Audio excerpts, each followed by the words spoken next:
I think there's an upside to the downside in the sense that um, young people are quite cynical about politics and political leaders.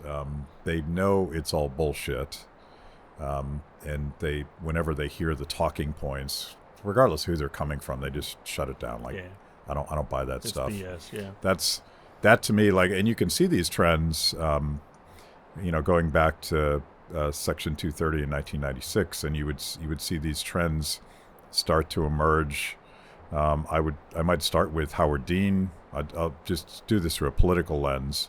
Howard Dean almost broke the Democratic establishment until he got too excited and the Dean scream Yeah. was the end of that trial balloon. But right afterwards comes the Ron Paul movement and the Tea Party movement and Bernie Sanders and Donald Trump in a different way, but still different in the sense that he wasn't sanctioned by the machine. And to me, that process of people finding their sort of niche or their micro market where they feel like they have a family, there's an upside to that. There's also a downside when government sort of weaponizes all of these teams against each other. That's right. But again, we're in the middle of a paradigm shift. Yeah. And I think it is all about permissionless innovation. One thing I want to go back to, Wayne, just to make it clear to people who still think that repealing Section 230 is a good idea.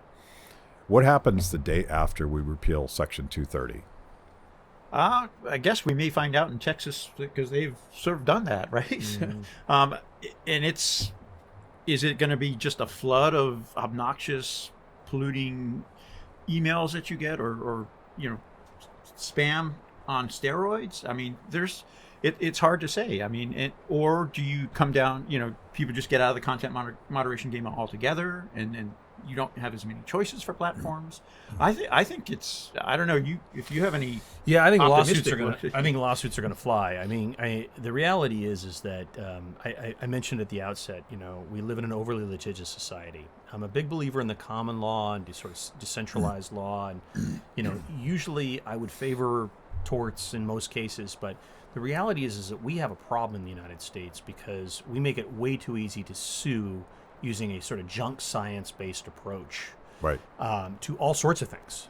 But if you do this for speech, I'm not really sure where that leads us, because it makes it very difficult for all but the very largest platforms to absorb the legal litigation costs associated with that lack of protection.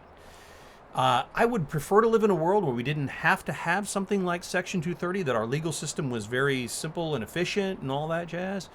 But that's just not the world we live in. And luckily, because we addressed this early on, because there was a sort of basically a circuit split where we weren't sure where the law was coming out, and the Cox-Wyden approach basically says, we're going to favor freedom. We're going to favor more commerce, more speech. Let's give it a chance.